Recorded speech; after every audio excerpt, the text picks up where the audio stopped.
and welcome to episode 13 of the PowerScore LSAT podcast. I'm Dave Kaloran, coming to you from Napa Valley. And this is John Denning down in Los Angeles.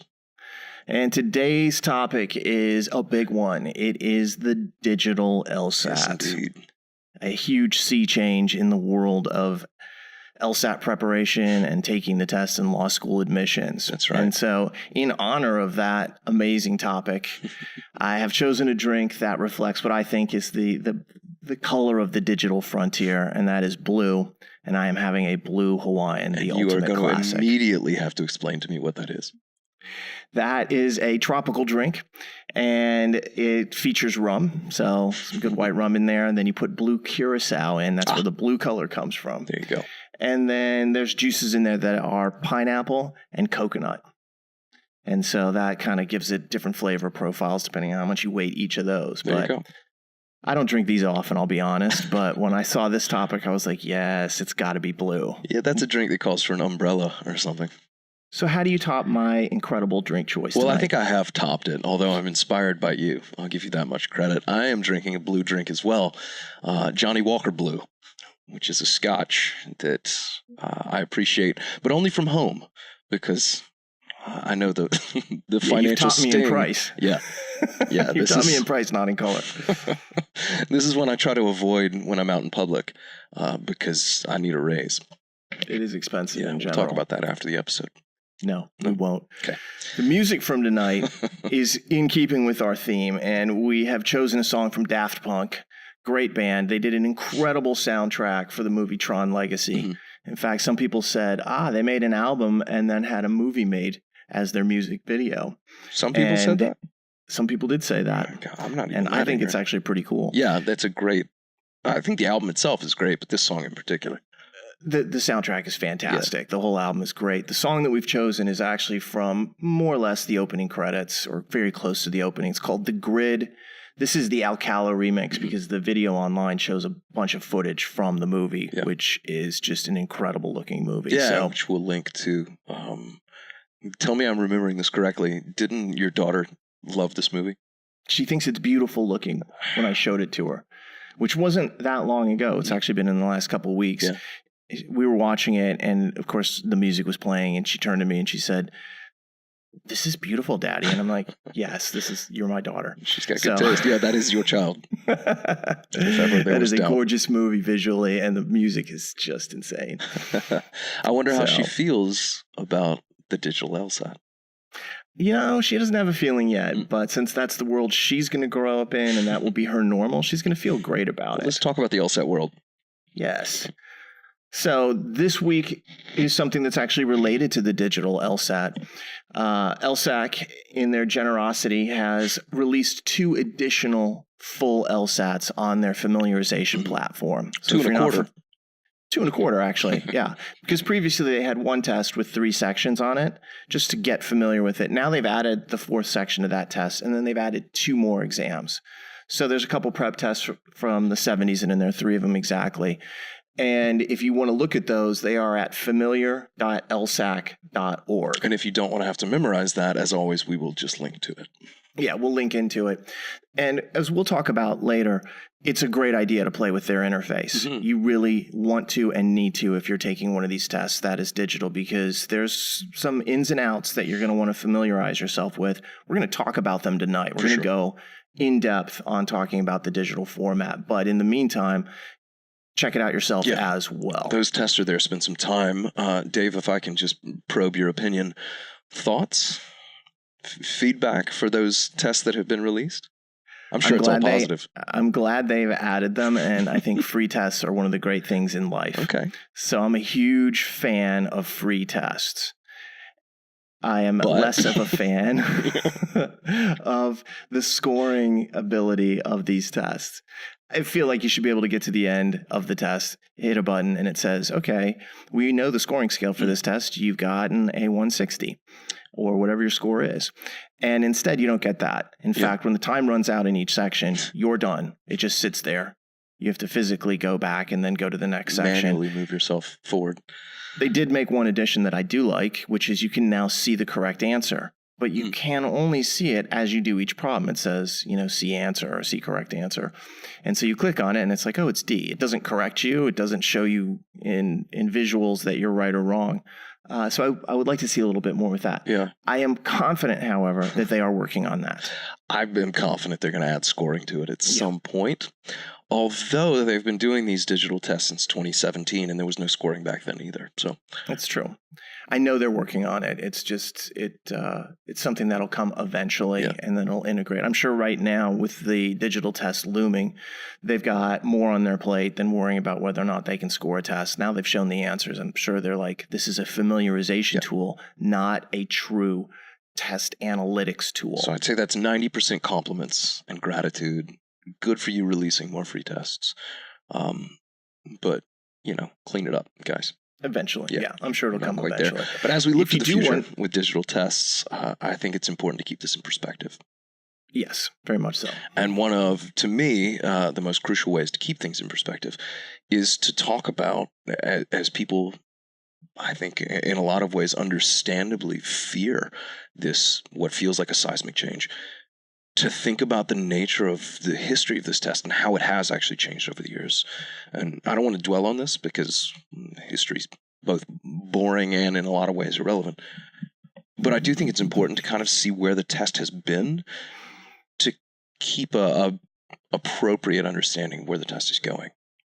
Well, if you want perspective on this, it's really easy to look into the past and say, well, what kind of changes have we seen? Yeah. Think about this. The LSAT, more or less, they started to administer it in 1948. And they went through a number of changes in terms of question types, section types, even scoring over the years. It was a 10-section all-day test at one point back in... At the start it was. In your teens and early 20s, Yeah, it had a very different function in terms of what it was supposed to do. I think it played a big gatekeeper function at that point in a different way than it does now. And there's been books written about this. So I don't really want to go into the details of it. But it tested all these different topics. And they went through these various iterations up until about 1982 when they switched over to what I consider the precursor of what is our LSAT these days. June 1982, I think specifically. June 82. And in the 1980s, essentially, you had an LSAT that was very similar to what we have now. It had logical reasoning on it. It had logic games on it. It had reading comprehension on it. It had a different scoring scale. That was 10 to 48. 4 sections, 35 minutes apiece. Yep. The scoring scale, 10 to 48, which is... a little different. But it feels almost random. Like they draw it out of a hat. Well, maybe they were trying to be different in terms of what they were doing. I can tell you, having done all of those tests, that it was very much like the Wild West. The question construction was not nearly as consistent as it is today. So if you go back and you look at those, and we actually have them here at our office, they can't be distributed publicly, but we have them. And as I said before, I've done all of them. It's crazy. Some of the questions are so easy, you would probably give it to a fifth grader and they would just destroy it. And then there's other questions that are just incredibly difficult and would rank more challenging than any LSAT question from the last 20 years of the modern test. It has that type of variation in difficulty, super wide. And so one of the things that happened is they made some more changes towards the end of the 80s and the early 90s, and then finally in June 1991, which is a really interesting date because think about how long ago that was. This is when they introduced the modern LSAT, and this is the same LSAT that we have today. So that was 2 logical reasoning sections, 1 games, 1 reading comprehension. The scoring scales switched over to what we have now. And ultimately, since that point in time, the LSAT has basically been the same. They made 1 change in 2007 where they added comparative reading to reading comprehension, but everything else has been consistent over that time. So we have 90 plus LSATs as of this particular date where you can go back and take a look at them and study the various ways they presented the logic and what they thought of certain answers and so forth. But which is why I know you and I are also both fans of recommending to people that they go do some of those older tests. Totally. There's games and LR from the early days that are incredibly useful to students who are studying for the LSAT extremely today. Informative. Yeah, as hard or harder than the things that you see today still in certain instances. But that kind of continuity over this amount of time has really made everybody feel very comfortable. You know what you're getting. The big fear with the digital LSAT is I don't know what I'm getting. Right. But the good news is the digital LSAT from a content standpoint is identical to what we have right now. Yeah.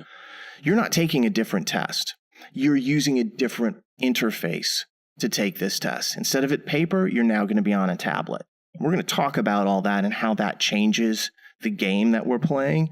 But really, if you can do a logic game, you see a linear game, you know what to do, you're going to be able to do it on the digital LSAT. Yeah. You understand how to do parallel reasoning questions, you're going to be able to do it on the digital LSAT. There's adjustments to be made for the environment, for the platform, strategic adjustments. But as I've said to most people, this is far more cosmetic than substantive. And I think a lot of people are looking at this as impactful as dispute characterization or something. As I've said to you, like imagine they replaced a logical reasoning with a logic game. That's going to have a far greater effect ultimately, or change the scoring scale than what this digital test is going to be. Yeah. We'll talk about how this affects your test taking in each section. Yeah. Because I think that's really important, and that's part of where the fear is being generated from. A lot of times when I talk to people about some of the specifics of what they're doing, the fact that they didn't know that this was coming all of a sudden freaks them out a little bit. There's a stylus? I didn't know that. There's a pen? Jeez. Yeah. So we'll talk about all of that. Well, that uncertainty aspect is particularly interesting, I think, as we transition into a look at the schedule. What's ahead? Yeah. You have to know the schedule. You have to know, what you're going to be facing. Yeah. And part of that is education. You've got to learn about this. That's why we said before is you work with the familiarization tool, go out and play with it. So you're like, okay, this is what happens when I do this. Acclimate. Can I do this? No, you can't. Yeah. When I refer to the schedule and the uncertainty, of course, I'm mostly thinking about a specific test. You're thinking about July. On the horizon. Yeah. So let's talk about these next few. Yes. So we know that the June LSAT coming up in about 5 weeks, and this is the last all paper test in North America and worldwide. So every test that anybody walks in to take in June will be a paper exam. That's the last time that happens worldwide, because when we get to July in North America, the US and Canada, this becomes a 50-50 proposition. Roughly half the test takers will take the digital LSAT. Half of them will take paper. The big kind of like drawback, you don't know until you get there. That's right. Which format type you're getting. And I'm going to put a finer point on this. You won't know until you arrive at your test center which format you're going to get. And Dave, I wish I could see you right now because I hope you're frowning. I know what you're going to talk about just because we had that bet, and it looks like I am wrong, even though I shouldn't be. Say it again. Let's just be honest about this. I have the better viewpoint. I wish they did it the way that you expected them to, but it doesn't look like they're going to. The bet, for those of you who aren't PowerScore podcast historians, was whether or not it was going to be interspersed at test centers, where some rooms in a test center would have paper and others would have tablet, or as I correctly surmised. Let me just hang on to that for a second. Whether the center itself would be all digital or all paper. It looks like it's going to be center by center. Yeah, and I wish that it wasn't. I do because too. I think it would be a little bit better for testing results and the sample to be as pure in terms of the data as possible. But I'm sure there's a logistical reason that just wasn't feasible for them, and they didn't want to have to train people half and half. They wanted to be like, you're all paper, you're all digital, and then to get those people properly trained. So if you want to just buy me another bottle of this Johnny Walker Blue, we can call it square on the bet. That's not going to happen. Not happening. Okay. I thought that was a big ask. So that's really important, though, because that means if you're taking this July test, you have a 50% shot of all of a sudden getting a digital LSAT and having to deal with that. So you want to be familiar with it. Yeah. I will say this. We have been telling students, you should take this test. We think that the LSAT that they're going to choose is going to be relatively fair. We don't think it's going to be an outlier or a crazy test or have something like the September 16 virus game. And we'll do a crystal ball leading into these next few tests about it for sure. Yeah, we're definitely going to. We'll get more specific than what Dave just gave you. Yeah, but we do think that it's going to be a test like that. But more importantly, it has two incredible benefits. The first is, for this test only, you get to see your score and preview it prior to accepting or canceling Yeah. it. So I had a conversation yesterday with a student who has a little bit of test anxiety. And I was like, this is the test for you. Yeah. Because you'll know at the end, hey, I can just check it out. Allows you to stay loose. There's no pressure. There's no uncertainty. It's fantastic. Oh, it's the greatest parachute in the history of the test. It really is. And it's this one time One and only, yeah. After we get to the next LSAT, this goes away. But also, so you get to preview your score. If you like it, you keep it. If you cancel it, all right, it goes on your record, obviously, that's canceled, but the score doesn't show up. And schools don't care. And by the way, you can cancel if you get a paper test. You can cancel if you get digital. And schools won't know the difference. You have got total freedom when it comes to that. They do. And in fact, the beauty of it is it becomes free at that point if you cancel, because you can then take another LSAT between that point in time and April of the following year. That's right. And there's no charge for it. Yeah. Free retake. Free retake. So you kind of get the best of both worlds. Preview your score or take it for free. I mean, you get both of those. Both, yeah. It's not even an or, it's an and. Yeah. To me, I like a little mystery in general, but I think it's the best test of the year. I'd agree. I'm telling everybody. I don't know if it'll be the biggest test of the year, but I'm telling everybody to take it. I think there'll be a fair number of people who do take it. It's going to be popular despite the uncertainty. If I had to bet, I'd say this will be the biggest test of the year. I see what you're goading me into. No comment. I'll take my one and done. You don't want to take that one, Mr. I won one bet. You trying to double or nothing me? Yeah, I am. See. After that, though, I will bet. So what happens after July? Yeah. Well, this is where I'm comfortable betting. September. September's all digital, at least in North America. And that actually, I think, is a worthwhile point of distinction, because there are paper tests out there in September and beyond. Right. And this is a conversation I know you and I have both had with students of, do you globetrot to chase down a paper test if the digital is particularly onerous? Well, if you don't like the digital format or you're uncomfortable with it for some reason, go to Europe, go to Asia. Get yourself a passport and call it a worthwhile vacation. I mean, that is a very expensive solution to what is hopefully not going to be a problem. Yeah. There are benefits to the digital test that we'll talk about that save time, for example, in certain instances. So it's not like, oh, I'm going to score better on the paper test every single time. This is supposed to be a wash. Whether or not it is, LSAC will find out very soon, as will the rest of us. But it's also individualized. There are going to be people who take the digital test and for whatever reason consistently perform worse. Let's say you've got eye strain problems and staring at the tablet is going to make you feel bad. You can make all sorts of adjustments for accommodations with the screen, but what if there's a glare on the screen that just bothers you and you want to look at paper? Yeah. Maybe they'll accommodate that in the North American market, but maybe they won't. I don't know how that's going to work going forward. I know this test is set up to do all sorts of accommodations on the tablet platform, and I think that's fantastic. Well, I can speak to the experience, as I will as we get into this, because I've actually taken a digital LSAT. But I know there are going to be people who would benefit from a paper test. What they're used to, just the more traditional, the analog. Do those people go to Europe or Asia? I think in a lot of cases they should. It's an individual decision, and obviously not a cheap one. So I'm hesitant to just recommend that as a catch-all solution. Don't use a word like cheap, though, because you and I both know that you have to color this in terms of investment. Well, if you can score better on a paper test, then I think it's worth it. Period, right? Like 1 point better is worth the flight. Given the prominence of the LSAT in the admissions process, yes. Yeah. I mean, if you're going from 10 points below the median at your target school to 9 points below the median, all right, no. But usually, once we reach certain levels of scoring, every point makes a difference and can mean a financial payback. You might spend $800 to fly someplace and take the test, and you might end up with $5,000 more in scholarship or more. 50,000, 100,000. I know we sound like we work for Delta right now.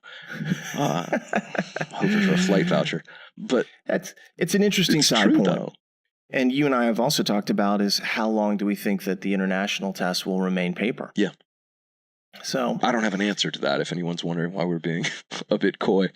no, we think they'll change over at some point. We just don't know what their timeline is. Not forever is the best I think I could do. Exactly. In the meantime, I'm going to Asia, buddy. Well, you wanted to go to Japan for a while. I have, yeah. Company dime, right? Can take a company marketing trip over there. Open up our new Tokyo Center. Come with me. That'd be awesome. I'd like to go to Shanghai too while I'm at it. There you go. But that's the schedule that we're looking at. Some opportunities within that schedule. I honestly can't recommend July enough. And then in 2020, of course, when it turns to 10 tests of all digital, things begin to standardize. That's right. So we can see the history here of where the LSATs come from. We can see what they're about to do over the course of the next year. Let's start talking about the test itself. Sure. Let's go through the digital discussion. And we'll start with the way the exam is being set up from a section-by-section standpoint. The construction. Yeah. If you're familiar with other tests like the GMAT and the GRE that are given in the digital format, they use question banks that actually deliver some degree of adaptivity. In the GMAT, it's question by question. In the GRE, they do like a section level adaptivity. So you can be sitting next to somebody taking the GMAT and they might start taking a totally different test than you. Different questions, different difficulty levels. That is not what is happening with the LSAT. The LSAT is not using a question bank. Each person goes in will take more or less the same LSAT. Each center depends when they start the test and so forth. But when I take a logic game section that's scored on this exam, we'll all have the same logic game section. I might have it first, you might have it third, but the contents will be the same. It'll be just broadly geographically. So, for instance, if you take a Sabbath test, if you take a test in Australia, you could get something different. But the North American digital test, everyone's going to have the same 100 or so scored questions. Exactly right. I'm focusing solely on that. Right. I'm taking out anything that doesn't match up with the main administration here. Yeah. So you're still going to have the same 5 sections. Each section is going to be 35 minutes. You're going to have a break. Everything from the content, the concepts that you're going to be looking at, the skills that you need to analyze the questions in each section, all of that is the same. Mm-hmm. So if there's a point of comfort here, we'll keep repeating this point because this is it. This is the same LSAT. You go out and take a recent prep test. This is the same type of test that you're going to see in any digital format going forward. Yeah, skill set wise, there is no change. No, it's the same thing. You can just take the question. What have they done? They've taken it from paper and they've put it on a tablet. That's it. So let's talk about what we know about the tablet. Okay. At least familiarize students with that, because I think, this is one of the common questions. Well, what kind of tablet is it? Should I go buy that kind of tablet? So how big? What's the functionality? Is it touchscreen? Do I have to use a stylus? Can I write on it? All of these things. Let's run those down right now. First off, it is a Microsoft Surface Go. That is the tablet that LSAC has selected. Now, for anybody who's like, all right, I'm going to go buy one, you do not need to do that. It's not going to make a huge difference if you're running like an iPad on this kind of or even if you software. Just do it on your PC or something. Do it at home on a desktop. When I say that, I'm talking about for your practice. Right. Some students are like, I have to go do this. You do not have to bring your own tablet to the LSAT. They will provide it for you. That's correct. So as well. When you go to the test, they're like, hello, welcome to the test. Here's your Microsoft Surface Go trademark that we're giving out to you. And they'll give you scratch paper and a stylus as well. That's right. So we want to talk about each one of those. Let's focus on the tablet, though, because it's a Surface Go. What else do they give you, or what are the features of this Surface Go that are going to help us as test takers? Well, for anyone who's used a tablet for anything before, whether it's surfing the web or whatever, it's the exact same functionality. It just runs LSAC's proprietary software, which is how they display the questions. So I can't surf the web during the test? If only. That would be great. No, that'd be great. We finish a section early and you get to go browse. Some news. I'm on Twitter. Hey guys, I'm killing this. It's awesome. No. But it is touchscreen. It's about a 10-inch tablet. So your typical iPad, I feel like I'm so Apple centric, but it's about the size of an iPad. Yeah. And again, it runs their software. What to me was interesting in doing this, I guess two things now. Number one, this was not the tablet they used in the first pilot tests. Pilot being their sort of experimental, their almost prototype version of this when they were first testing it out. They had a little Samsung tablet that was smaller. It's about a 7-inch tablet. A lot of the same functionality and features, just miniaturized in a different model. But what was a little difficult for me, I'm fidgety and hands-on, you couldn't pick it up. You had to leave it. There were essentially like two different angles or prop versions you could use on the tabletop, the desktop. It has a stand that comes with the tablet. This one does. The one that they had for us had a separate stand that you would lean it on.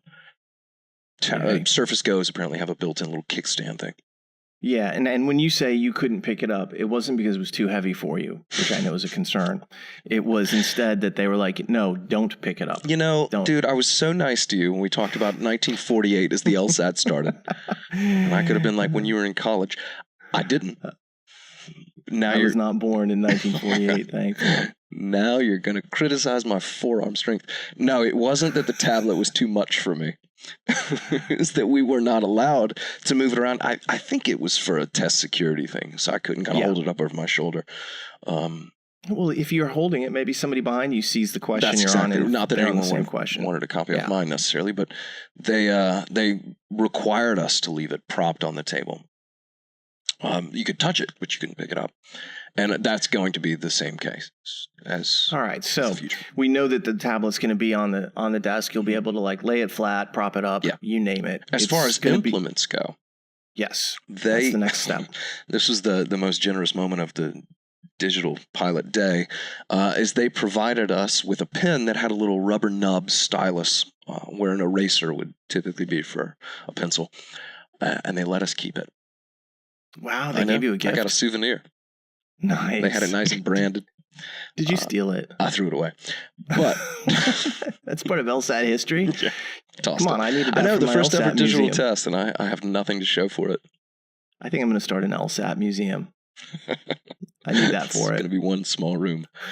But they did give you a stylus. The thing to me about the stylus is you didn't need it. The tablet was touchscreen, so I never found myself using the stylus for the tablet, for the hardware. The pen side I used, which we'll talk about, but I was just touching the screen when it came to manipulating the actual software, the interface. Yeah, and that would be my preference as well, just faster, and then just use the pen to make notes. Mm-hmm. But we will come back to that point. The most unexpected moment of the day, which didn't apply to me, but I not only heard from some other people, but I think there was someone in my testing center in Las Vegas when I took it a couple years back, screen glare. Yeah. Which was a huge issue for a lot of people, apparently. So one of the things that I've been recommending to people, whether they take it in July or beyond, is the first thing you want to do is begin to reposition it on the table and see how the overhead lights glare off of the screen. It could be that you find yourself in a seat that you cannot read the tablet. And they were moving people around. They were pretty accommodating for this. Yeah, and you, as we'll see, you do have controls over the screen presentation. For example, one of them is brightness. Mm-hmm. So if you're like, I can't see this, it needs to be brighter or dimmer, you have the ability to do that. But there was someone in my room who had to actually move to a different table because of just the arrangement of the lights and the desks. Okay, so that is the kind of issue, like when you walk in, you want to make sure, hey, I don't have this problem, and address it head on once you're there. Yeah. If you're starting to look at your tablet and you can't get it into a position where you can see it clearly, you need to let the test proctors know. For sure. Exactly. Now, in the meantime, if you're interested in looking at one of, the example of this, go to their familiarization tool. Again, we'll link it in the notes here, and take a look at what they have. It'll show you how this works. It is not touchscreen sensitive currently. Most people are accessing. Unless you do it on a tablet. Unless you do it on a tablet. But if you do it like on a computer, you're not going to be able to touchscreen it. You're going to have to, click through it. But it gives you a perfect look at what this is going to actually be like. And we've talked a little bit about the materials that they have there, but I cannot emphasize enough how important it is to go look at the prototypes they have out there and to just play with them. Time yourself. I mean, it actually times you automatically. Yeah. So as soon as you enter the section, the timer begins.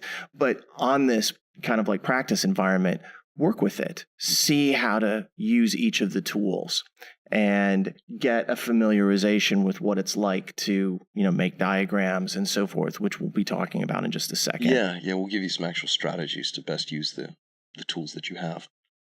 Yeah, so let's talk about this interface. Mm-hmm. All right, so if you haven't seen it, now you know where you can actually get a look at it. But let's kind of go through each of the controls that they have and talk about some of the implications of each. Mm-hmm.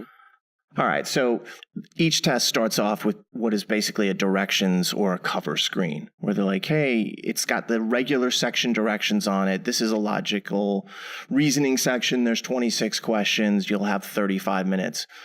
And that appears at the start. They actually tell you the section order or the section type that you're about to see when you first launch into it. I think the first thing you see is an overall guide of the digital interface itself. Right. What's a bit disconcerting is when we did the digital pilot test, what you would see along with those directions was the selfie, basically, that you had to upload for test security, like your passport-looking photo.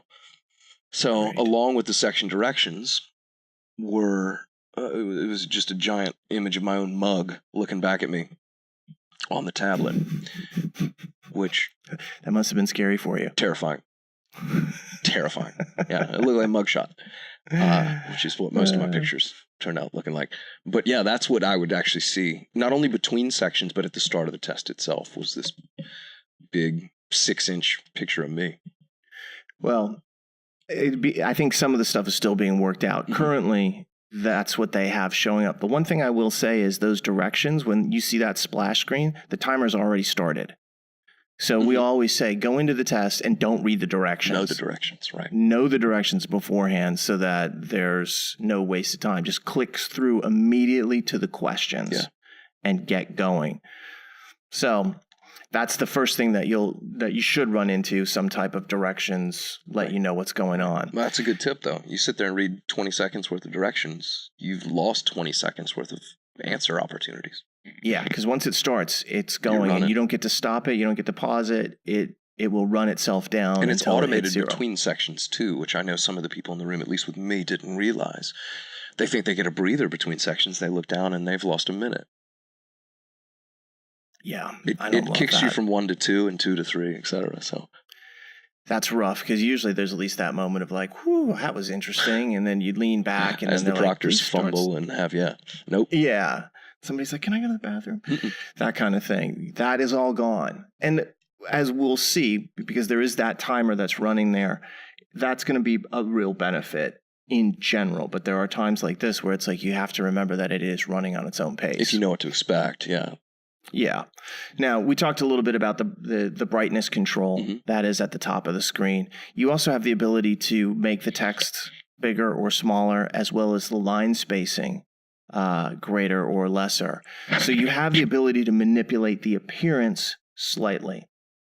So when we go back to that idea of, here I am, I'm looking at the questions, if it doesn't feel comfortable, you can make changes to it until you get to a point where you're like, I like the way that looks. Yes. So each of those controls is actually at the top of the screen, and over in the corner, it's in the upper right-hand corner, is a countdown timer. And so on the regularly timed test, it's going to count down from 35 minutes down to 0. There is a green bar that kind of shows you visually the time loss. When it gets to 5 minutes, 2 things happens. The bar goes from green to red, and a little warning pops up in the middle of your screen that you have to click on to get rid of. To manually dismiss. That's right. Yeah, it says 5 minutes remaining. And then you have to manually dismiss that. That was a jarring moment. Well, you're focusing and all of a sudden, read a question or a passage or game or something, and this giant thing pops up in the middle of the screen. 5 minutes remaining. And you got to hit close. Stop. Yeah, you got to send it off.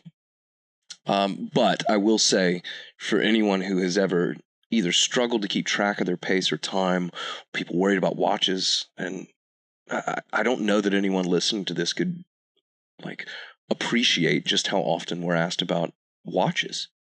It happens a lot. This is a concern of the past. Now, here's the thing, though. It also means that that time is ever present in front of you. Mm-hmm. So if you're the type of person who wants to keep staring at it, you're going to have to train yourself not to. I don't know whether that means kind of putting your hand up in the corner or what, but you can't just be like, oh my gosh, more time passed. Mm-hmm. And then like 10 seconds later, oh my gosh, more time just passed. That is not healthy. It is not helpful. And it's just something to be aware of. It's up there. It's part of the test now. This is a little bit of the adjustment that we all have to deal with in terms of the new platform. But the beauty of this, no more proctor errors. Yeah. And we may be asked a lot about timers and watches and so forth, but we get a heck of a lot more comments about, oh my gosh, my proctor screwed up the timing. Yeah. They didn't call time with 5 minutes remaining. They actually ended the section at 30 minutes instead of 35. Right. So many problems. And of course, this is one of the greatest things that I'm sure LSAC feels the same way. We don't have to worry about it. Once it starts counting down, there is no more proctor intervention. They're not going to make any announcements during this. It's all on screen for you. So that's a really powerful thing and an advantage that is really kind of hidden. I've had a lot of students who have had center issues. This portion of those problems, and this is was a big share in the past, this is going away. And I could not be happier about it. Yeah, same. We hear from dozens and dozens of people at every LSAT. Where my proctor screwed up, they timed it wrong, and they forgot the 5-minute warning. And trust me, you're going to know when there's 5 minutes. There's none of that anymore. Yeah, no more counting on other people to control the timing of your experience. That is a real positive. Now, as you're kind of going through the questions and you start reading them, you also have some controls. One of the things you cannot do is you cannot write on the screen in a freehand. Freehand, right. So I can't take that stylus and start drawing out a diagram, A arrow, B, or what have you. Instead, I am limited to the tools they offer you. And what they offer you are the following. You've got the ability to underline sections of the text. So there's a little underlining tool, and it's just like what you expect if you use like Microsoft Word, is that little U with an underline underneath it. And you can go down and select sections, and it'll instantaneously pop up with the underline. You also have, I thought generously, 3 different colors of highlighter. So you can highlight text in 3 different colors. One color is yellow, the other is pink, and the third is orange. So when my daughter, who again is 6, goes to take this test, she's going to love it. Because, those are all her favorite colors. When, not if, when she goes to take this. Of course, when. Poor girl. My child, she's totally doing it. Predetermined future. Yeah, but there's no blue or green. I don't know what the decision was there. It might have to do with some accommodations issues, but yellow, pink, and orange are the 3 colors that they have chosen. In fact, I'm positive that it relates to accommodations. I think it probably, and the fact that bluish green is the color they use for reading comp passage selections. Yeah, that's a great point there. So when you have all that, that's really what you get to do in terms of like if you want to mark up text. And when we talk a little bit about reading comprehension, you'll see where this is going to present choices. Mm-hmm. If you walk in without having a set plan how you want to attack reading comp passages, for example, it's a challenge. Mm. For me, when I use the digital interface, I tend to use the underlining function a lot. I don't mess around with the different colors of highlighter. And in logical reasoning, that works great. If I want to underline a word just to kind of like remind myself that it said cannot instead of could or what have you, that's perfect for that. Reading comprehension, though, there's a lot more information. That's where the highlighters, I think, are most useful. But also many people, use highlighters in college and they're comfortable with it. So having that functionality as a backup, I think, is a great thing. It's just going to be more useful in some sections than others. Yeah, it's nice that it's there. But highlighters have always been allowed. They've just never been quite so convenient. Yeah, and people would use them occasionally, but not crazily. The one thing I will note is that the underlining function and the highlighting functions do not work together. They overwrite. So you can't, you can't underline it and then say, I'm going to make it yellow too. It'll cancel that out.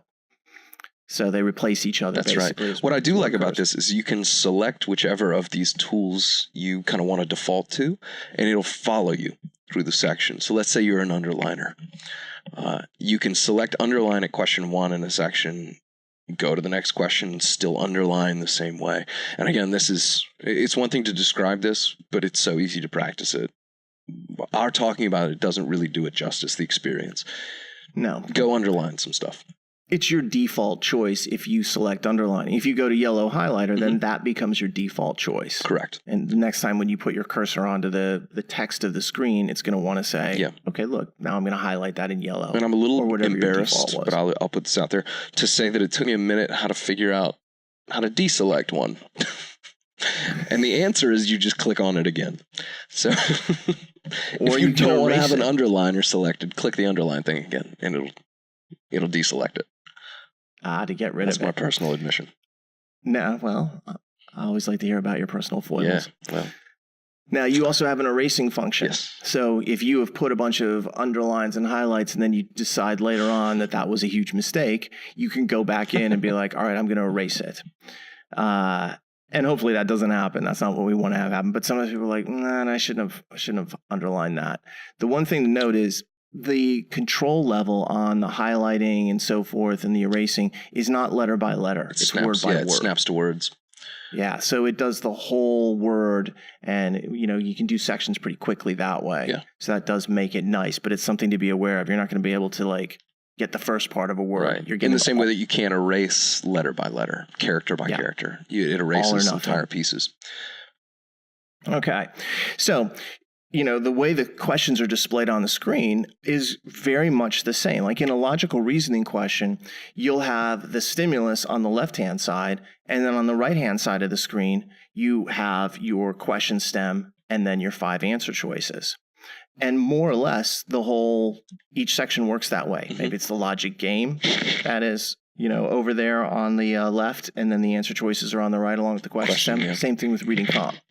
We'll get into that a little bit more, but from a visualization standpoint, that question is centered really over 2 columns. It's the center of the screen, it's over 2 columns, and then these controls are around the edges by and large, but they're integrated into what we're looking at. A header up top for the most part. Yeah, it's basically a bar like you'd have on any kind of web browser or Microsoft Word kind of function thing. So let's go to the answers then. Yeah. You can see what you can do in terms of This is my favorite part, by the way, of the interface. The answers? Oh, I do love the answers, but the ability to manipulate the answers. This was my favorite part of it. You liked what you could do to them. Yes. All right. I like getting them right as well, but also what I could do to manipulate the answers was... this to me was the most useful functionality, I think. All right. Well, I'll give... Oh, did I just set myself up to explain? Yeah, go right ahead. All right. Well, there's 2 things, aside from selecting the correct answer, which is obviously a joy. There were 2 things you could do with the answer choices, both of which I found quite useful. One of which, a little more familiarly, you could cross off answers, and it sort of deselected them into the background. I'm trying to think of an eloquent or articulate way to put this. And graze them out. There you go. It grazed them out. They become just a little less visually prominent as you deselect them. And honestly, it's just right and left of answers. On the left, you'd select it. On the right, you'd cross it out. And they're interchangeable. So you could go back and forth. The other thing you could do with the answer choices at times, collapse them, which I think is actually the verb that LSAC uses. But this would only happen when the text of the answer choices was extended off the screen. You could begin to collapse them up. And I think they changed this, Dave, since I took the test. I believe you could collapse every answer choice that was more than 1 line when I did it. Now you can only do it if they extend off the screen. Right. But I found that to be really useful as well. It just collapses all answers down to a single line of text with a little ellipsis at the end, ... Yep. But I like that ability to say, I know A is wrong. Get out of here. Yeah, it makes the amount of text that you're looking at smaller. Mm-hmm. And, serves as a visual representation in a different way. That lets you at least prioritize the text. So you could look at A and be like, it's out, and cross it off or collapse it. It's interesting because to me, I like both those features. The mark out feature is really important because a lot of students do that naturally. They'll cross through the answer. Letter, yeah. That's what that mark out feature does. One of the things that I happen to really like about the way the digital test works is when you select each of the answer bubbles and you're like, all right, I think C is the right answer, and you select C, it instantaneously records your answer. Yeah. And I think that is really helpful because the old days of, all right, I think C is the answer. Let me go over to my answer sheet, which is like a foot away, and let me bubble in this answer. Oops, I didn't quite bubble that area, and that drives me crazy, so I'm going to now scratch into that. That's gone. So that whole thing where you're like, the OCD kicks in, and you're like, that bubble must be perfect. It's history. The time lost. Even the potential to misgrid, skip a line. Double an answer on a row. That's never, all the mistakes, cannot do they're over. And as we'll talk in just a minute when we talk about the navigation bar at the bottom, there's a way to make sure that you've answered every question as well. Mm-hmm. So there's no more skipped questions. There's no more double answers. And so this actually is one of the huge benefits. When you click on an answer bubble, it instantaneously records it and you're done. Yeah. Then you just click to the next question and your answer is recorded. There's no more answer transferring time that is lost. And this is where, when you look at a digital LSAT, people say like, well, I'm going to lose time with the interface and then the scratch papers separately. I'm going to have to work on that. Be like, well, you're saving time right here. Yeah, which is a good point. I mean, the answer transfer thing is, I've tried to mentally estimate this, and I suspect it's at least 2 minutes a section. That's my guess. Probably so. So this is a big savings. 3 to 4 seconds. I think you're probably, per question. I think it's a huge benefit. Yeah, so you got to really like that. That's a big advantage over the old format. I've seen a lot of people talking about the digital LSAT, but I've not seen anyone mention that. It's like, hey, you're actually gaining time inside the section. Now, you're going to have to expend that elsewhere because it's a little bit less comfortable to write on problems and mark them up and make diagrams. There's more back and forth in terms of annotation, but exactly. So there's a little bit of a loss there, but there's a gain. It's not all one way here. So we've talked about you mentioned the navigation bar at the bottom. Let's talk a little more about that, because to me this was another one of my favorite features. I think that's probably my favorite feature. Mm-hmm. I wanted to, before we get to the navigation bar, there's one other thing that you can do with these problems. Yeah. There's a little flag to the right of the question, or stem basically, right above the answers. And this flag allows you, if you are uncomfortable with a problem or you think that you might want to return to it, you can click on the flag or select the flag. And what it then does is it marks the problem for you. Now, this is going to turn out to also be a big time savings later on, because instead of flipping pages to go back, I really wanted to look at that problem. I circled number 7. You just go digitally back to it instantaneously. But the reason I wanted to mention the flagging function is it feeds into the navigation bar at the bottom. So why don't you talk about that nav bar? Well, you think about what this bar at the bottom displays, aside from all the questions in a section. So as soon as you get logical reasoning 1, you can see it's 24, 25, 26. You can jump to individual questions, but it also tracks your responses to the questions. So you can see what you've answered, what you haven't, by a black or an empty oval. You can see the flags down there. There's a lot that little navigation bar at the bottom does. And there's one thing that it lacks that drives me nuts. Drives both of us nuts. Which we'll talk about as well. But on the whole, it's useful. I think it's incredibly useful. You can jump to any problem instantaneously. You can see which problem you are on. You can see any flag problem. You can see which problems you have answered. So we might as well mention the thing that annoys both of us, because obviously anybody listening is like, dudes, just tell me, man. Don't leave me hanging. We're being unnecessarily mysterious. I don't like the situation that you have to look at one question at a time. Was that your issue? No. All right, well, hell, to me, I'm surprised that's your issue. That doesn't bother me. The inability to see like the full scope of a 2-page game or passage, that bothers me. I just seeded that. What do you have? Immediately. All right. My big complaint about the navigation bar is that when you select an answer choice, in the nav bar, it just darkens the bubble instead of what I wish that it would do, which is show the answer choice. We've built our own interface for the Digital LSAT. And one of the things that happened when we built ours was we had this ability and we actually had to turn it off because we wanted it to be a little bit more like LSAC's interface. And I was like, look, I know we can do it because we've done it. Yeah. But they are not doing it, apparently.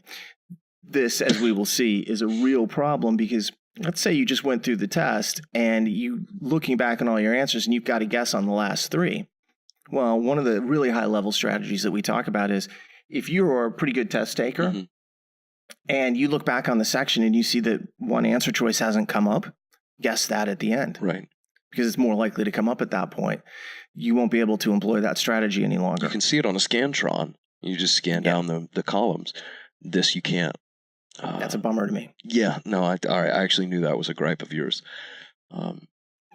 Big one. And it's true. It's, ditto the fact of like, man, I just answered B 7 times in a row. Yeah, I think they may change this in the future. But at the very end of this podcast, one of the things we're going to do is we're going to talk about suggested changes and improvements and possible changes.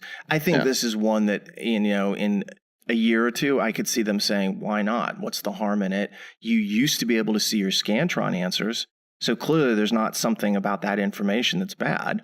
Why not allow people to see it just as well? Maybe they'll put an answer choice A on a blue background so it's clear that you've answered the problem. They have choices here that can be made very quickly. And again, we know it's possible because we did it and stopped. Ain't it a bummer when the second version's better than the original? Yeah. Well, ours does, if we wanted to, a lot more. But they're also not trying to do as much as what we want to do with ours. So that's part of the differentiation. Yeah. I'm very much looking actually forward to that end moment of this conversation where we get to put some requests out into the Me too. The atmosphere. There's this stripped down, simplified version, and it's quite clear that it's intentional. They want this to be easy to use. And I will say this, especially a lot of people have been like, this digital test. All right, first off, everyone out there has got a phone and they're used to swiping and clicking and all that kind of stuff. This is not a foreign process to you. Most people have grown up with computers really since they were very young. So this isn't even anything that it's like, oh my gosh, it's a wide, great new world or anything. It's not that. This is the same test that you've always taken using tools that you should be very comfortable with. Yeah. Even if you're not familiar with a touchscreen at this point. Yeah, touchscreen is no big deal. Yeah. You may not own a tablet, but I will put money down that you've probably used one before. Your friend has it. You go to some restaurants, have them, their wine list is on them. There's so many places to interface with tablets and touchscreens. None of that is going to freak you out. There's nothing new here that is like, what are they doing? They have intentionally, and quite rightly, in my opinion, made it so all the tools are very familiar to the average user that's out there. Yeah, and Dave, I'll be honest, if there's a single takeaway from this entire conversation, that might be it. There's nothing about this forthcoming experience that is going to be either unfamiliar or overwhelming. Agreed. It's just different. Yeah. And different sucks. You need to get used to it. But there's nothing about it that I think is inherently prohibitive or penalizing. And on that note, somewhat ironically, perhaps, can you bring us back to something less gloomy?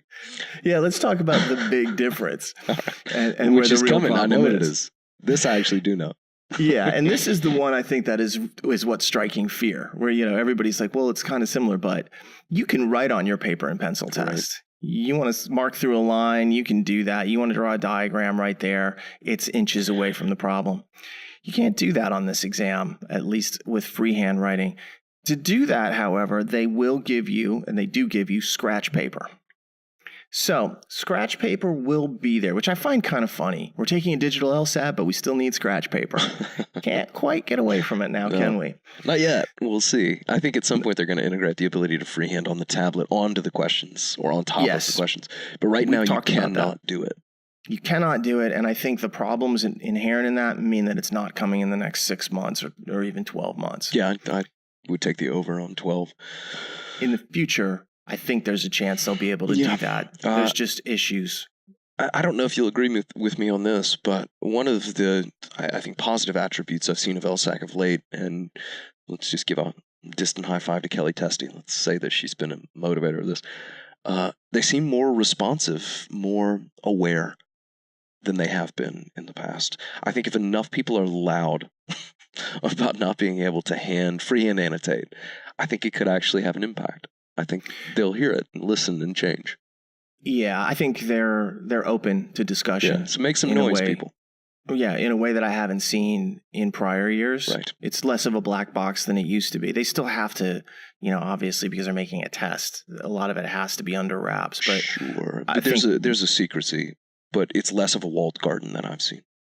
Yeah, they seem to be very open about, like, we want this to work. We want this to be fair for test takers. I think that's a fantastic attitude. Right. No, they seem more student-centric these days than ever, too. So I love that. So back to scratch paper. Scratch booklet is really how I've been describing it to people, because paper seems very loose leaf, very kind of like free-flowing and chaotic. It's not. If you've ever taken a real LSAT before, like a paper LSAT, it's the same thing. It's just a blank test booklet that you can write in. Yeah, you don't need to show up to the test center with, loose leaf paper. No, in fact, don't. Don't do that. Or random pieces that you're going to write on. They're going to give it to you. And it is not loose leaf. It is bound the way an LSAT is. Yeah. But you can see where, someone would be like a little bit concerned, because now you have this tablet that you basically can't write on in a freehand way. And if you want to diagram something, say for like logic games or maybe a conditional statement and logical reasoning, you have to do it separately. And this is where the disconnect comes. And in a moment, we're going to talk about each section and the considerations. So I'm not going to go into detail there. Yeah. But how you handle that scratch paper and what you do with it is going to be critical, especially for logic games. And given how scary logic games is for many people, the fact that something's changing about it that doesn't seem to be positive, that's created a lot of uproar. And I'm not going to say a backlash, but it's created some concern. There are ways around this. I don't think it's going to be as big of adjustment as it could be. So the one other thing I will say about scratch paper is you don't get to take it with you. So you're not going to be able to write secret notes, to yourself during the test and then be like, book it out of there later. Don't start the great American novel during your free time. The upside is there's absolutely no reason you would want to take it with you. There's no benefit to be gained from whatever you might write. I can put it in the LSAT museum. Yeah. Oh, there you go. All right. So we've just talked a little bit now about the way the screen appears and the kind of tools and control that you have. So let's talk about it section by section, because in my experience, having worked with the platform now for a while, it makes a difference from section to section. You have to have a different game plan for each one. And in some cases, it's very similar to the one that you have currently. And in other cases, it's probably going to be much less similar. Let's start with the one that it is most similar to. For sure. And that would be logical reasoning. The logical reasoning presentation on the digital LSAT, to me, is the closest to the logical reasoning presentation on the paper and pencil test. And honestly, if there was a section you could pick for consistency, this is it. Well, it's half the test. Your score. Yeah. This is what I want. The biggest difference probably is that instead of having one vertical question where it's stimulus, question, stem, answer choices, it's now split across two columns. So there's a little bit of a disconnection there, but the content is identical. Right. I don't know if I'd call that the biggest difference. It's a difference. To me, again, the biggest difference, from my personal experience, and this is partly just preferential for how I take the test, was the fact that you couldn't look at a 2-page spread of questions. Usually in a logical reasoning section, you can see 6 to 8 questions at a time. I can look down and be like, all right, I got 8 minutes left. These 4 questions and 23 is a parallel reasoning. Takes half the page. Yeah, I'm going to do that last. Yeah, you cannot look ahead when it comes. I mean, you can, but you've got to click to it. You've got to click through and then you can't quickly jump back. Once. Or you can use your nav bar at the bottom to select answer or to questions and then go back. Yeah, you can go one at a time, or you can jump individually, but you can't see it all at once. That to me was the biggest in logical reasoning. But honestly, if that's the biggest adjustment to make, that's not so bad. No. The biggest issue here is that when you have a pencil in your hand, it's so quick to be like, I'm going to bracket the conclusion. Like I'm a conclusion bracketer. I do it constantly, and it's like second nature. And when you start working with a digital test, that does not exist. You can't bracket. I wish there was a bracket tool. I would be the happiest person. Yeah, I think that would be a big help. And I'm not really a big fan of underlining it, the whole thing. So, you're going to have to adjust to this. You can use the highlighters. You can use the underlining function. And if you want, you can mark out keywords, or you can mark the conclusion. If you are doing any kind of diagramming, it's not going to be on the screen. It's going to have to be off to the side on the scratch paper, or, as the case may be, below the tablet if you put your scratch paper. We'll talk more about in games. By diagramming, just to put a slightly finer point to it, you mean specifically like notating terms or topics or something. So like a conditional statement. Yeah, I mean, if I'm going to do that, I might be like SU arrow ACC. Right. I'm not going to... Do you want to tell me what those stand for? No, I just made it up. Okay. I thought you actually had something in mind. I was like, SU. Well, maybe it's Syracuse University Arrow. They're in the Atlantic Coast Conference. There you go. So, if you are Syracuse. But yeah, something like that might warrant a diagram, and that necessitates the scratch paper. There's no other way to do it. Yeah, you'd have to use that particular avenue. And I don't think that's going to change. There's plenty of conditional reasoning out there. They're not going to lower the amount of it. They've given you an avenue to address it. It's really marking those conclusions or a critical word where you're going to have to use their tools. And then any normal diagramming that you would do, you use the scratch paper. That's a pretty small change overall. A little discomfort because I don't get to bracket my conclusions the way I like to, which I don't like, but not too bad in terms of how different it actually is. So I think anybody who plays around with the familiarization tool will be like, LR feels pretty comfortable. Yeah, and you know what? Let me add to that point too, which is to say that you can treat any paper version of an LSAT right now like it's a digital test. Just don't write on it. Have scratch paper right beside you as you go through a paper test. Treat it like a computer screen. This was a point that you and I were going to talk about later, which is as you go forward and you're practicing, and if you have a paper test, don't write on the test. Yeah. Simply use scratch paper off to the side and get used to making your notations that way. Yeah. Did I jump the gun on that? You can practice for this really easily. And that's, obviously in our courses, we're going to be providing students with tests in the digital format in an environment that is similar to what they're going to see on test day. But if you're studying from home, you don't have access to a tool like that, you can still get close to the experience and kind of like replicate that general idea and environment. Where I found a bigger adjustment was necessitated by this format change was games. Yeah, I think this was probably the hardest transition for me personally to make. And not everybody would agree with that. Some people it was reading comp. I'd say it's reading comp. Yeah. But for me in games, the separation of the diagram and the actual content was a problem.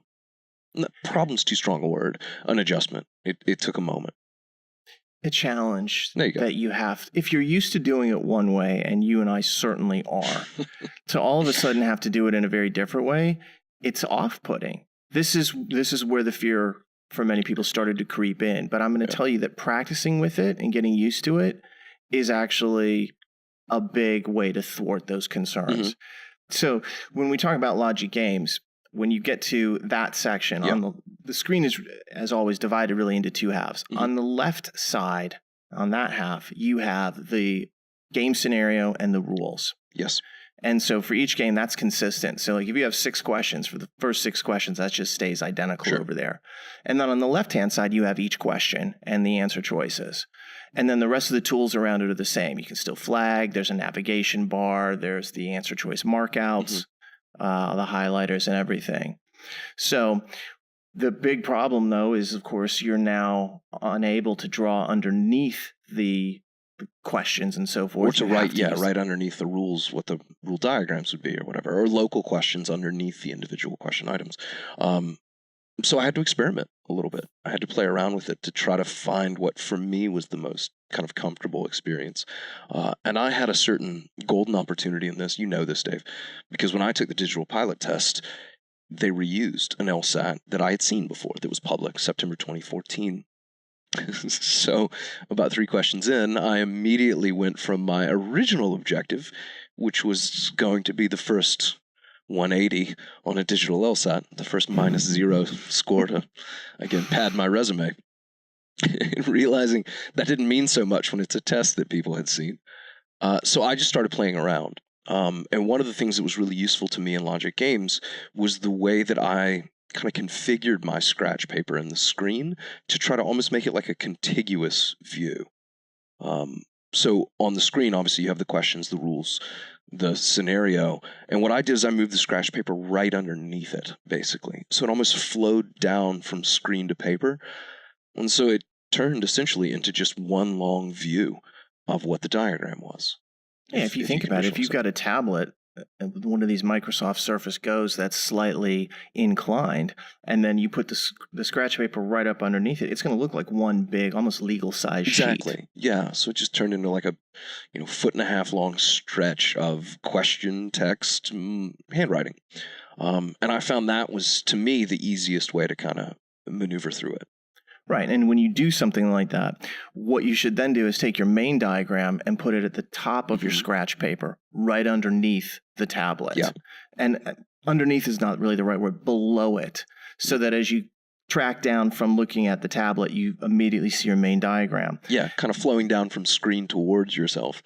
Yeah, and then but because the booklet separates in the middle, it's again a sort of mid-bound booklet. On the left, I had my diagram right underneath the tablet. On the right, I diagrammed any local questions, which I just numbered out. Or like a question that was, say, global. And if people don't know what those words mean, I would write, question 12, A, B, C, D, E, and cross answers out as I went down through it. I was doing that actually on the scratch paper because it was most familiar to me. And then largely, I was just remembering a test I'd seen. You're just kind of like playing around with the way it would configure. Yeah. For experimenting with size and brightness and things as well, playing with the tools. Yeah, I would just, for me, put the main diagram immediately at the top of the scratch paper. So it's right underneath the rules scenario in the questions, and then probably put a line underneath it almost, and then do the individual questions from there. Yeah. That's not all that dissimilar to the way we do games in the paper and pencil environment. That's right. I separated it left and right, pagination, but yeah. That's what you did. I would probably do it vertical, put the main diagram at the top, and then the individual question work below that. But that, again, that's why you practice. You're like, which way do I like better? Right. I tend to write fairly largely when I'm doing something like games because I don't want to have a mistake. I don't want to misread something and think, oh, that's G when instead it's B or whatever the case might be. I've seen your handwriting. There's zero chance you'd make that mistake. That is true. My handwriting tends to be fairly precise. I write like a drunken doctor. But the point is you find your own level of comfort with this. But it, to me, isn't as jarring as it would initially seem. Like the visual disconnect, it's there in games a little bit anyway. It's a little bit greater now, but it's still doable. And when you're able to stretch it out where it's like this one kind of big vertical thing with the tablet, then the scratch paper coming down, it actually feels like one big piece of paper. Yeah, which is what I eventually settled on is my routine. And it was fine. It was great. Let's talk about reading comp, though, because I know for a lot of people this is going to be the most concerning. I have found, working with reading comprehension, that it is more jarring of a change. And that is because I wouldn't, you said before, you're like, well, I'm not really a big underliner. I'm not either, to be honest with you. I don't make a tremendous number of notations. And so when I do, they're usually relatively important to me. Like I said before, I like to, bracket conclusions like a madman. Yeah. And now I can't do that. So it's like they've taken away my favorite weapon. I do that in reading comp too. And I will underline stuff. You can still underline it. The big problem for me, though, is that it is hard to read the whole passage and see the whole passage at once. You basically end up starting to read, and you're going to have to scroll down at some point.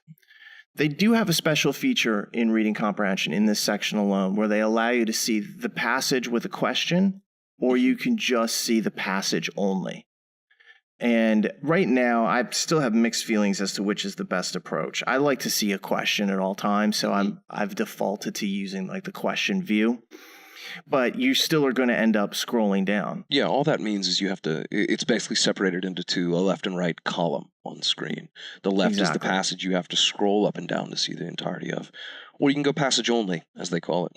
And then you see paginated views of the passage, which, again, I try not to be too hard on these guys, but in this case, they could do better. A lot of times when you get the pagination view, it's literally split through a single line of text. Yeah, I don't like that. Again, explaining this is probably doesn't do justice to just how bad it is. It's just irritation. You want to see things nice and clean. There's problems. I understand that they got different text sizes, line spacing. They're trying to handle a lot, so I have sympathy. Same. However, it still makes it more challenging. But you get yourself into a situation where if you make notations on a reading comp passage, the nice thing is, like, let's say you underline a word, it will persist throughout each question thereafter. So if you're the type of person who makes a lot of marks on the passage itself, let's say you like to highlight conclusions and you like to underline keywords, that will, once you do that one time, it's there for every single question. So I like the fact that your markings persist all the way through. I don't like the fact that I have to scroll to read it, because it's nice to be able to see the entirety of the passage to me and know, all right, I'm 25% of the way through. Again, we've talked about this a little bit in terms of the questions, but it's true of the passage as well. That was, for games, my biggest annoyance. I never do the questions in order in logic games. Never. And you kind of have to, or at least you have to click around to see what your options are. You're going to have to be in logic games very savvy to know, all right, I'm going to just go on from question 2, because it feels very final. Yeah, it kind of marries you to the moment. I didn't like that. Yeah, I think that's actually a great point, though, in terms of like moving through the section. You have to have a little bit of a leap of faith. Well, let me check question 3, 4, and 5 if I don't like number 1, or if it's a global question that I don't know the answer to. Yeah, I'm sure that's really comforting for people to hear out there. That's okay. I mean, you need to know what you're dealing with here, and that's what this is a conversation about. This isn't all rosy. No, we know there's pluses and minuses to the transition. In reading comprehension, it is interesting because it used to be, for example, if you got a specific reference question, they'd tell you to go to like line 17. Yeah, they've killed the line reference numbers. That doesn't exist anymore. There are no more line numbers next to the passage because it no longer matters. Instead, when you have a specific reference question, they actually highlight what they're referring to on the passage itself for that question, which I think is cool. Because if they're like in line, they normally would have said in line 17, when the author says birds of prey, she means this. Well, now it just says when the author references birds of prey in the second paragraph and when you go look at it, it's highlighted in like this blue-green color. I think that's really helpful. There's no more line references. There's no more scanning and finding, where is it? So, reason being that lines would change as you adjust the text up and down. And the size and the spacing and all that, that kind of stuff. So no more line references actually exist. And that is a change. This is the way specific reference questions are handled. This is demonstrably and visibly different than it is on the paper and pencil test. Still not as good as it could be, which we will talk about. We will talk about that. So then the real question for people in reading comprehension is, how do you mark up a passage? How do you make notations about what you've read? If you're John, you're not really making notations. You're just reading. With sympathies to you, first of all. Second of all, yeah. I mean, when I first was taking LSATs way back in the day, I could turn my test booklet in and they could reuse it. There wasn't a mark on it. I find that weird, by the way. I'm a strange dude. I have slowly become a little more hands-on, but I don't mark reading comp at all. That's funny to me because I find myself to be a minimalist marker, and yet I still. And I would look at you and be like, "Easy, Picasso. Like, what are you?" No. Settle down. I was kindergarten to that. No, it's just line here, line there. and word here that might actually be relevant. But for the most part, it wasn't a whole lot. Now we have a problem, though, because your ability to freehand mark is gone. And so there's really choices to make about this. And I've kind of mentally divided it into two areas. First off, on screen, you have their tools. It's the same 3 highlighters and the underlining. That's it. You want to make notes on the passage itself, it has to be in one of those forms. That will probably lead me to do a very small amount of marking. I'll probably use the underlining tool most consistently. That's what I've found myself doing so far. I doubt I'll use the highlighters all that much. Well, I've been asked, so I'll ask you, would you dedicate a tool to a predetermined purpose? Yeah, like yellow is for the first viewpoint you encounter, pink's for the second viewpoint. Right. Underlines for lists, that kind of thing. I would not. Now, here's the thing, though, and I think this is what we're going to find with students is there's not going to be a perfect one-size-fits-all solution. You're going to have some people who do a lot more highlighting and underlining, and you're going to have other people who are going to be more like me, where it's just a stray word here and there. And the occasional weirdo like me who just kind of looks at it across the room. That is the truth of now, though, which at least I think should be of some comfort to anyone listening to this and afraid. That's true. Nothing's changed about how much you actually It's already notate. subjective. You're just limited in what you can do. Yeah. Again, no brackets and so forth. I would often draw diagonal lines through the passage that connected ideas that were like really? 15 That didn't lines obscure apart. your rereading of it? No, because I'm not like a cretin, and I wasn't like, me make line. my diagonal lines, look like someone dragged a toe through the mud or something. It was a graceful line, not a line of a 3-year-old with a crayon. Okay, yeah. I do. I look like a toddler got a hold of some markers and went to the wall. Well, the other part of this equation is, okay, if how much you diagram on screen is now in question, what do you do off screen? What do you do with the scratch paper? Is this going to be a situation now where someone does very little? Like, I don't think I'm going to make too many notes on scratch paper. I doubt I'll do anything with scratch paper in reading comprehension. Yeah, but you and I both know there are people who literally need to write paragraph summaries.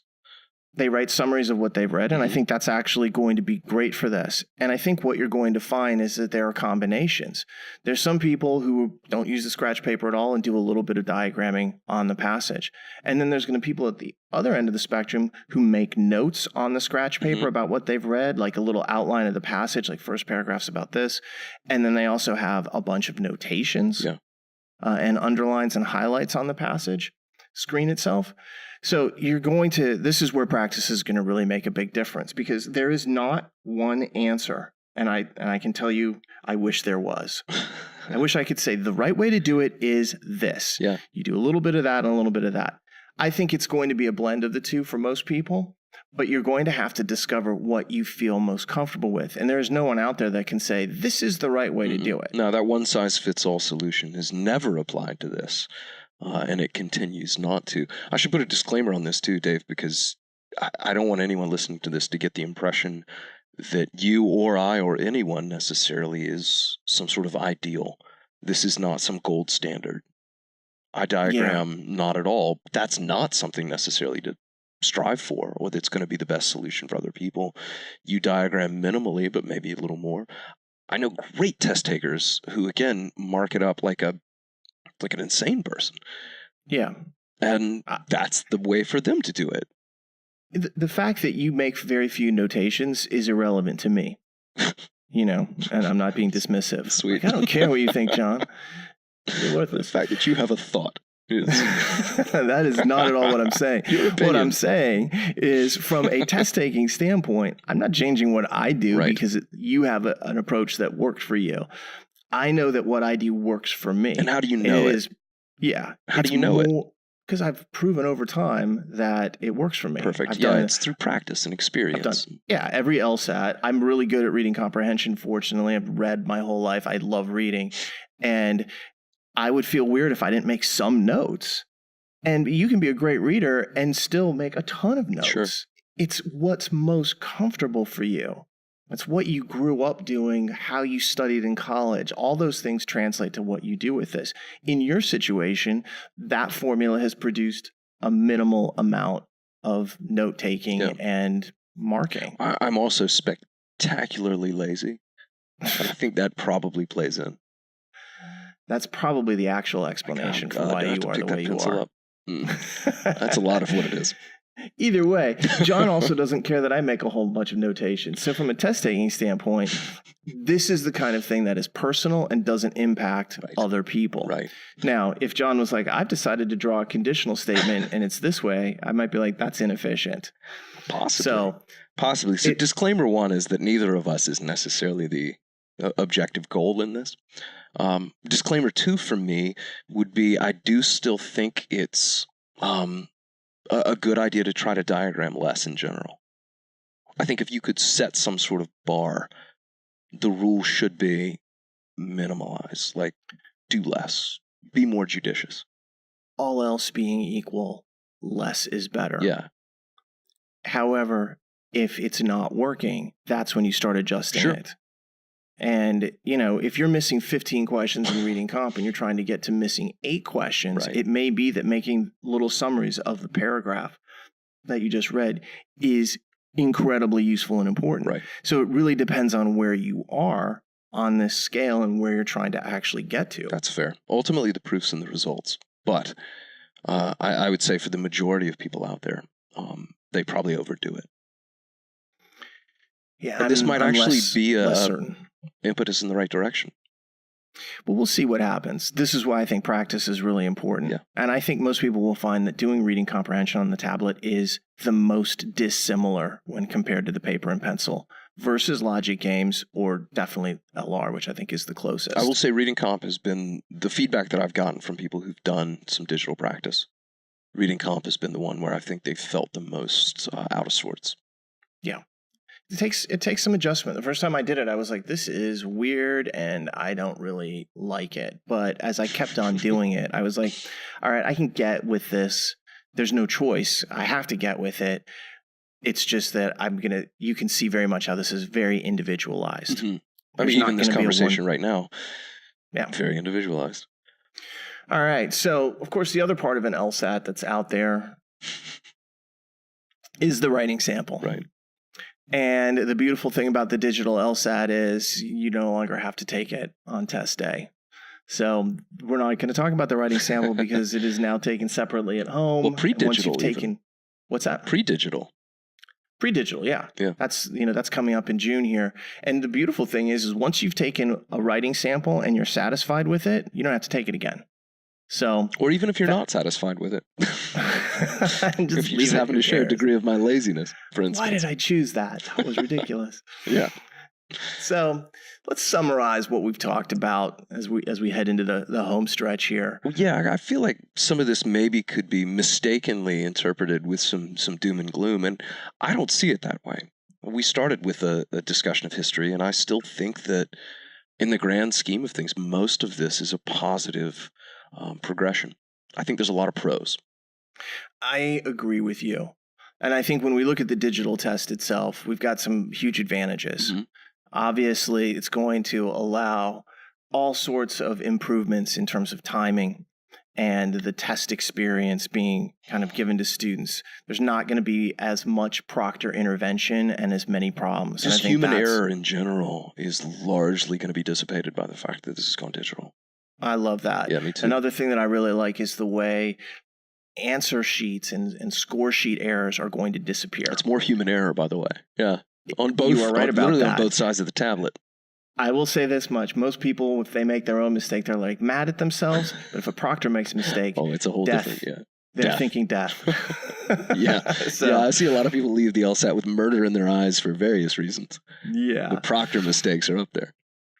So I love that. The human error component, both score sheets and timing, proctors and so forth, that is all minimized. I like the speed of movement inside the test, being able to flag a question, see the flag at the bottom of the navigation bar, and instantaneously go back to that. Yeah. I think that's fantastic. I loved that. As well. And I think also the big pros of digital testing, the fact that this is going to allow them to have more frequent tests, the fact that test security is now, pretty close to bulletproof, And, you can send this tablet out worldwide. It should allow for greater and wider access. It Right. allows for disability and accommodations test taking. And I think that'll be much easier than it has been in the past. Those are all really big positives. I'm laughing because I know one of those at least was at least half sincere, which is more frequent testing. You cannot tell me that you are excited about more LSATs. I'm excited about the opportunity for people. Yeah.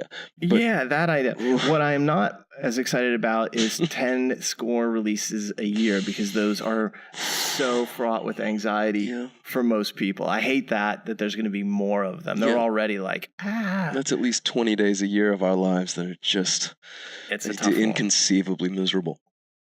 I will agree with you on that particular point. Well, there's a lot of good news that often comes back, but that's rough. Let's talk about an opportunity that digital testing presents. It's not a pro just yet, but I think one day it could be. In fact, I hope one day it will be. Okay. Which is instant score or instant results. Instantaneous test scoring. Mm-hmm. Or the GMAT does this. The GRE does this. Yeah. And I'd like to see LSAC do it. And I'm sure it's crossed their mind. And one of the things I've said is, the digital platform allows for this. Mm-hmm. I think what we really should be looking forward to is not instant scoring, because I don't think we're going to get that anytime soon. I would like to see a much faster timeline. 20 to 21 days seems so long. How about 5 days? Yeah. You've got the ability to do it. You have all the results instantly. Why not process these in 5 days? You can do all your integrity checks on the exam. You can check all the questions. If there's a problem, you can delay it to 7 days. But why not speed that up? I'll give you my wish list. It's one item long. It's unofficial raw scores. You don't have to set the curve at the test center, but tell me I got 92 right. That's doable, and I think that would be awesome. So, in fact, I think let's talk about some of the suggestions for LSAC. Yeah. Although before we get to that, I want to mention a few cons of the digital test. We're starting to bleed into that. They're related, to be sure. Yeah, slow scoring release or not any faster. That's a bummer. Mm-hmm. I love your suggestion though about the raw score. I'm going to say it again in just a minute. So. Yeah, and I think also when your paper tests are really easy and cheap to get, a lot of students out there are going to feel, I don't have a tablet, they're going to feel disadvantaged, or they may not have a computer and they use like the university or library computers. It's going to make preparation a little bit different, a little bit harder. There's a big learning curve with this. Yeah. Because obviously... let me back you up to that last point, because I know what you're getting at. I actually want to get your opinion on this. How much of like a disparate experience, or everybody talks about, and we've even talked before about some of these like scandals in admissions, access to technology or familiarization with technology, how much of a difference do you feel it makes with this transition? Like if I have the $500 to buy a Microsoft tablet, what have I really done to benefit myself? What kind of advantage have I given myself? I don't think a huge one. Okay, I wouldn't do it. I wouldn't spend the $500. No, I wouldn't either. I mean, but I have a company card. I just want one of those little Microsoft things. I'm denying that expense, kicking it back to you. But if I'm Joe College out there, I'm probably not going to go buy a tablet if I don't have one. No. And here's why I don't think it's a big advantage to have gone out and done something like that. Because, like I said earlier, everybody's got a phone. They're pretty much all touch screen phones. If you've got an Android or an Apple, you're fine. Mm-hmm. This is right in that wheelhouse. This is not going to be something that's crazy. I'd love to see LSAC improve the mobile presentation of the familiarization software, because I think it would make people feel even a lot better. And it needs work right now. Yeah.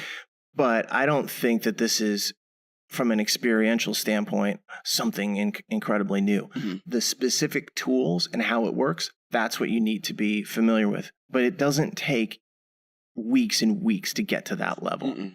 No, you're talking hours, not days, not weeks. Yeah, this was the point I was making before. There is a learning curve to this, and that's one of the cons, but it's not the technology. We all understand that. It's the specific tools and how they work with the test. That's what needs to be learned. Again, if there's a second point to take away from this conversation, that's probably number 2, which is good. Like I say, most of this, I think, distills down to good news. Right. So in terms of the cons, you don't feel like a technological distance or ignorance is going to play a factor. I agree with you. I don't think it's going to be a big deal. Or at least I think it's surmountable. It's overcomable, if that's a word. The fact that you can't write on the screen is a bigger issue to me. I agree. Yeah. Yeah. But that experience is universal. That has nothing to do with what you can buy or not. Exactly. The separate use of scratch paper and the screen disconnect, I realize that's a frustration for students. It's a frustration for me. Mm-hmm. I think the reading comprehension is kind of a con because it's tough to read the passage and it's even harder to notate it. And I dislike the fact that I can't see my prior answer choices listed out on the navigation bar. The guessing side of that is... Yeah, it hurts me from a guessing standpoint, and it hurts good students. You know, if you're going to guess on a question, I want to know what I've guessed recently and what's actually happened. Yeah. So... But all that does prop up a very nice segue into the idea of, like, what can they do to make this better? Yes. I think you've already hit the first one, which is provide an instant, unofficial raw score. Man, it doesn't tell you what your final score is, but it tells you, okay, I felt like I got 55 right. We're still going to scale it, but I know I missed 12 or whatever. Yeah, and then you can go back and historically figure out, all right, I'm between here and here most likely. That's fantastic. We've talked about it would be great if you could freehand write on the screen. And I don't think that's going to come up, at least within the next year. I think there are serious technology problems in terms of making that happen. Yeah. Like, what are you allowed to write on? The answer choices? Or are you allowed to write on, like a stimulus or a reading comp passage? How does that persist? Does it all disappear? How's the screen supposed to know what's supposed to persist and what's supposed to disappear? Those are kind of tough. I don't think they're going to open up that can of worms until this is run smoothly for a while. I agree with you. Yeah, some of these software suggestions are necessarily going to take a minute. Yeah, they're easy to suggest and harder to implement. That's right. Yeah. We've watched software implementations on our own platform from this, and it's been cool to watch because you can change it instantly. But at the same time, sometimes it's like, that's the thing that's tough. I didn't think that would be hard. It's like, oh, yeah. I think, the 2-page view you talked about earlier where you wish you could see all the questions in a game or all the questions in a reading comp passage. I don't know if that's anything we'll see soon. I could see it. I know never's a long time, but... Yeah, I don't think it's going to be anytime soon. I noticed one thing in the reading comprehension is that the way they do specific reference questions, I wish you could click on it and go right to the passage. It doesn't work that way. You have to scroll no matter what. And that has been annoying to me. Yeah, but for anyone listening who doesn't know what Dave's referencing, if there's a quote or a line reference or an idea that is specifically taken from the passage, say line 52, which is no longer numbered, it's highlighted in the question. It's highlighted in the passage, but you don't necessarily see the passage highlight. You have to scroll down and find it. And it should, I think, automatically jump to it when you get to that question. Agreed. I think they can That's actually... easy though, right? Yeah, I don't think they've... it's something that they just haven't considered yet. Yeah. I don't think they were like, no way. We'll probably see that come up in the next couple of years here. Yeah. But a lot of this is technological, and I feel like there's still... I don't want to call it like the infancy of their technological explorations, but it does still feel a bit beta at times. It is. And so if I had to give a recommendation to them in that regard, it's like, have very low expectations for how well this is going to work. Tablets are going to break. Tablets are going to die. Screens are going to freeze. These are going to happen. Even the glare thing from overhead fluorescent lights, they didn't see that coming. And yet every test center that I heard about had to shuffle chairs. Prepare for things to go wrong. LSAC, if you're listening. I'm sure that they are preparing as well as they can. I would imagine they will overstock, over-prepare for this, because one thing they don't want is some kind of disaster on their hands where there's just widespread problems. So you say that. How many years in a row is it that they lost answer booklets in the mail? So I'm sure they would say FedEx is to blame for that, not them. But that's yeah, a different UPS issue. is a mess sometimes, but man, You know you gonna what? trust Microsoft more? You cannot account for everything in a system like this because there are pieces that are beyond their control. FedEx was a piece that was beyond their control. It's true. Microsoft is a piece that's beyond their control. They're now relying on something that they don't 100% control. So I'm sure they'll prepare for it. They've had a long time to get this up and running. I'm sure it has been a top priority. And we'll find out. When the first test hits, we'll start hearing about problems. I hope we don't hear about any, but if there are some, we'll certainly hear about it. And then going forward, there'll be certain problems that we haven't even anticipated that'll start to come up. And we'll be like, well, that happened again. Again, I hope it doesn't, but I suspect that it will. Well, to their credit, so far so good. I've been very impressed by a lot of what I've seen. I love the transition. I think it's great. We knew it was coming. It was inevitable. And in fact, one would say overdue. So now it's time to embrace it. I'm on the train. I know you are. Well, I think it'll be fun. There's nowhere else to be. Any final thoughts? Man, if that doesn't cover it, I don't know what would. All right. Let's end this then. Thanks so much for listening to our podcast today. If you get an opportunity, please subscribe to us on iTunes, Spotify, and YouTube, and any other place in the world that you can find this broadcast. We'd love a rating as well, but only 5 stars. That's right. And last, if you have any questions, you can send those to lsat@powerscore.com or lsatpodcast@powerscore.com. Next week, we are definitely doing the mailbag edition, so if there's some burning question on your mind, now's the time to ask it. Thanks so much for listening. Have a great week.